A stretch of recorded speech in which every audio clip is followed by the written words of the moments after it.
I endured. I'm glad I did. But it was very, very tough. Yeah. There were 2 or 3 years where there were very little sales, and only a fortunate few were getting them. Yeah. Unlike this market. And this is the 05 market. Yeah, it's been super, super crazy. It's been super active. Welcome to the Nick Fong Podcast. As the broker and owner of Ronival Real Estate, Nick has spent nearly 20 years in Baja, California, Sur. And in this podcast, he'll be talking everything Baja, from food and culture to real estate and property management. And now, here's your host, Nick Fong. Welcome back to the podcast. And today we have a new agent to Ronival, but not new to Cabo, San Lucas in the real estate market, John Padgett. Welcome. Thank you. Thank you very much. Glad to be here. Yeah, I'm glad to have you and talk about what brought you to Cabo years ago. Oh, geez. Let's see. I'd gotten in the real estate market around 2000 in South Carolina. I'd been in medical sales for a number of years. Mm-hmm. And my mom talked me into getting a real estate license. So South Carolina is where you're from. Yeah. Okay. Yeah. So I was working on this little island down in South Carolina called Edisto. The island literally is 1 mile wide, 2 miles long. Okay. It had one resort on there called Aristo, but golf course and condos. Mm-hmm. And then the rest of it was residential. A couple of restaurants, one gas station, and that was it. Mm-hmm. Wintertime hits, November, not a soul. I mean, literally not a soul. In fact, the one bar that we used to go to, they shut it down. So what are the winters like in South Carolina? They can get pretty chilly on the coast because you got wind all the time. Mm-hmm. So snow? Occasionally. Okay. I mean, it's an outlier. Okay. Up in South Carolina, where I went to school at Clemson, mm-hmm. that's in the foothills of the mountains, you get snow up in there. Okay. But anyway, so I was, one of the guys I worked with, I was like, Bob, I said, I don't know if I can do this. I said, sitting around from November to March, mm-hmm. nothing's going on. And he's like, you know what? He goes, years ago, and this guy was an engineer for Disney, but when he was younger, he goes, I used to sell timeshare down in Mexico. I'm like, you're not really helping the situation. But so I said, he goes, no, he goes, it's really cool because it's a destination. Right. He goes, it's not like selling in the United States. He goes, you should take a look at it, check it out. I'm like, okay. Well, the amazing thing was El Cid in Mazatlan was an associate resort of this resort where we worked at. And I said, well, maybe I'll go to Mazatlan and check it out. Mm-hmm. And I was just talking to a client one day. I said, I'm thinking about going down to Mazatlan. They said, no, go to Cabo. I'm like, what the hell are you talking about? I have no idea where Cabo is. I knew Cancun and everywhere else. Right. So I got on the map and I found Cabo. And a buddy of mine I worked with, he's like, you know what? He goes, I'm kind of thinking of making a change myself. Me and my wife getting out of here. So sure enough, me and Mike booked our flights to Cabo. Yep. He had done a little bit more investigating. He had actually gotten in contact with some guys over at Pueblo Bonito. Mm-hmm. And so we met with them when we flew down here. I had my frequent flyer miles, so both flew us down here. And so we met with them. By that week, I had an apartment and a job. Really? What year is that? That was in 2002. That was a July 4th week we came down. Mm-hmm. August 1st, we were back. Wow. So it was just a matter of getting my stuff put in storage, mm-hmm. And settling that and getting that done. And but I was a bachelor. Yeah. So you came here doing resort sales. How many years did you do resort sales? When I first got in 2002, and then around 2007, I got out of it and went with fractional, but it was deeded. It was titled deeded fractional, right? On a golf course with a golf course package and so forth. And that was kind of what I came from in South Carolina: private golf course communities, lakefront, oceanfront communities. That's what I had done, and so it was my focus, and I really wanted to get back to that. Yeah. And so I got with that, and then of course we know what happened with the market. Yes. And I went back to resort sales real briefly. And then I finally decided, you know what, it's just time. I'm not going to do it. I'll get into the real estate market. Mm-hmm. And I went back to the same fractional resort. Mm-hmm. And then I did that briefly, but then it was just time to really focus on the residential. Yeah. And so you've done residential for a number of years after that. Yep. And before coming back to Cabo, because John took a couple years away from Cabo because you were doing what? Private golf course community in Arizona. The broker I worked with down here at the residences at Paraiso Mall, he contacted me and said, I've got a new project up in Arizona, up in Prescott, a little town 2 hours north of Scottsdale. And again, it was the only private course in that area. And so I went up there, took a look, took my oldest son, and I'm like, what do you think? And my kid's like, this is it. I'm like, it is, and it is. It was. Great. It's such a variety of homes in that community because, again, it was all private, but you could buy a cottage right on the golf course for 2,000 square foot.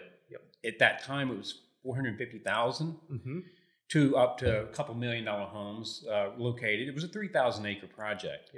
And then we were selling 5 to 10 acre lots and people build. So I did a combination of a lot of stuff, land and homes. When I left last year, that same little 2,000 acre cottage was $850,000. Okay. So that's how the market went. Yeah. Wow. And in how many years? 3 years. 3 years. Yep. So you come back to Cabo and you join Ronival Real Estate.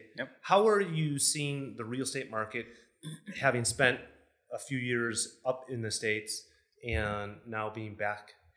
What's really cool is listening to you guys because, and it's true, Cabo will do what the United States does. It'll follow. It's not instant.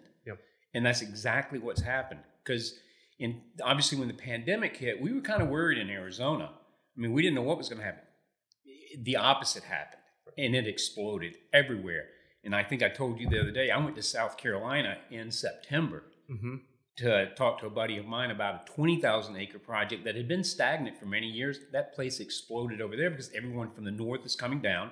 Everyone, California, were coming into Arizona and Texas and stuff. So we were experiencing tremendous growth to the point where, just like it's happening now, there's no resale anymore in Arizona. Something would hit the market. Literally this past Christmas, I sold a home to an existing client of mine. We sold it in 4 hours when they put it on the market. And and now it's happening down here. So it's catching up to the United States, and I don't know when it's going to stop. So what did you see happen, or were you seeing happen in the United States, and what do you think is going to happen here to address that, where there aren't many resales? You know what? It's kind of a catch-22 because the cost of construction now has skyrocketed. And I just talked to one of my clients in Arizona who had bought the land from me, and he'd contracted with one of my builders. And I finally talked to him. I'm like, Tom, what are you going to do? He goes, I don't know. He goes, because the cost of construction is outpacing my ability to build. He goes, now I'm thinking about going back into the resale market, but we can't find anything. So to answer your question, I have no idea. Yeah, and I hear it from developers. They're doing dozens, if not hundreds of units. They're concerned of putting out a price and not being able to make it work financially. Yeah, I mean, and for years down here, we would see that where developers could sell to a client and start building later. And you can't do that now. You almost need to buy all the materials, lock in that price, have the product delivered, and then start. Absolutely. But obviously that's more financial pressure to outlay all that money as a developer. Well, and it is, but in the market the way it is today, they'll sell it. I mean, it's going to go. Hey, thanks for being a part of the Nick Fong Podcast. Make sure to subscribe to the podcast to get the latest updates. And if you're watching this on our social channels, please like and share. And if you want to be featured, or you want me to talk on a certain topic, food, activities, culture, real estate in the Baja, drop a comment.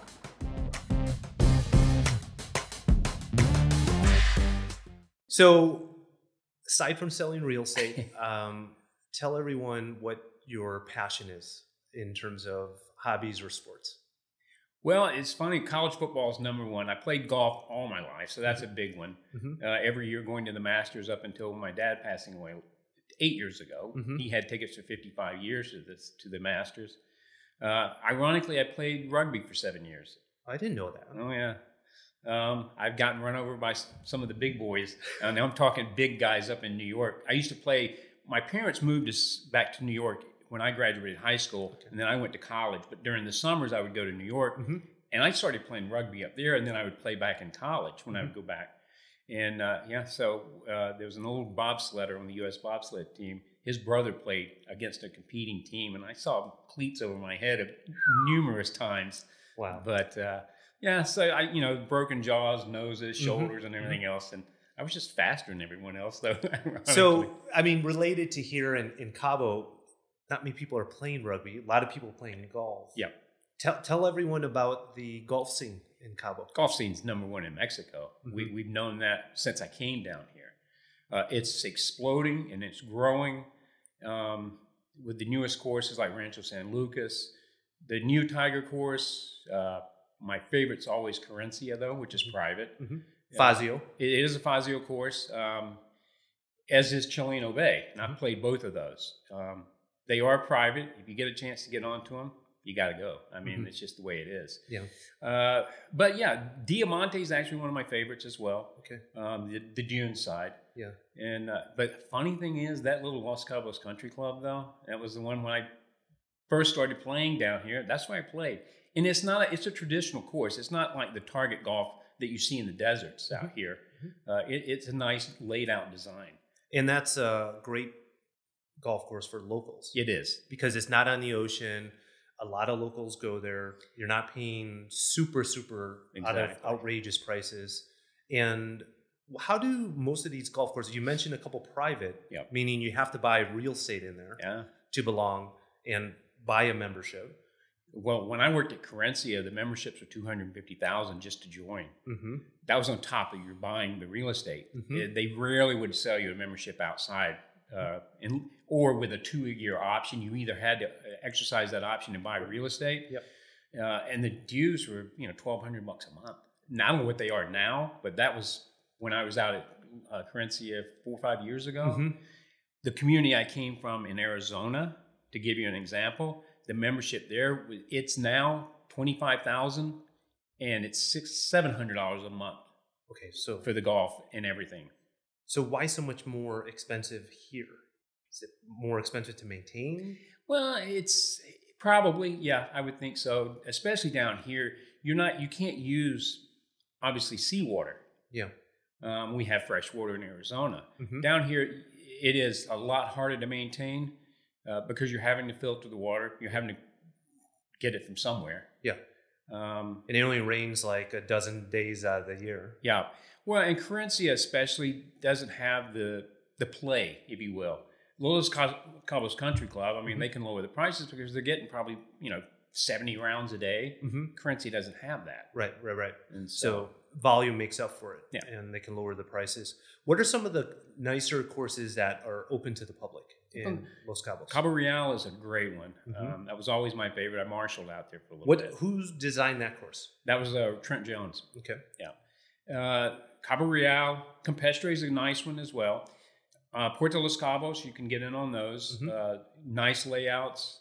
They've added the other 9s with Norman and Nicklaus, because it used to be just 18, 9 Nicklaus, 9 of Norman. Palmia is a good one as well. It's not one of my favorites, but it's still decently priced. 27 holes. Yeah, exactly. But yeah, so my favorites, like I said, Cabo Real, you can get on public, and Puerto Los Cabos and Campestre. If you're a golfer out there and you were to say, I don't belong to a club, what are some tips to get the cheaper rates?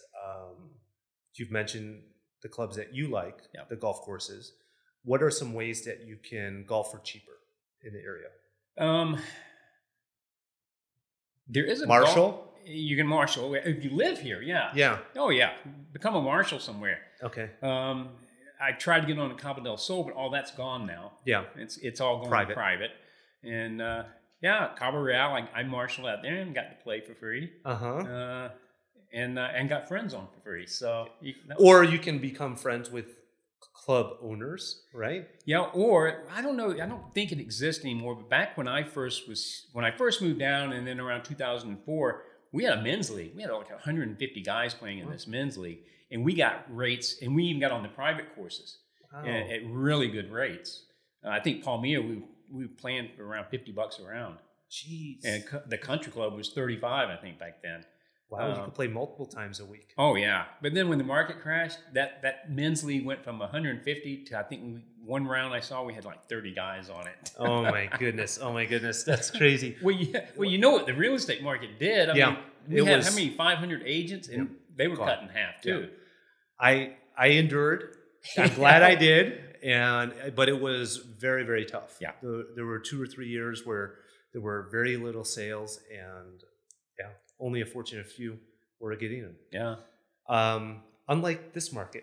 And this is the 05 market. Yeah, it's been super, super crazy. It's been super active.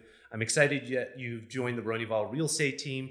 And everyone, John Padgett's his name, golf is his game, and a little bit of real estate on the side. And thanks for being a guest. Thank you very much. And until the next one, bye for now. Thank you. Thanks for listening to this episode of the Nick Fong Podcast. Make sure you subscribe to the podcast and the YouTube channel at youtube.com/Ronival Real Estate. And follow Nick on Instagram at NickFong_Ronival. Ready to find your Baja dream home? Check out the latest property listings at Ronival.com or findmexicohouses.com. Hasta luego.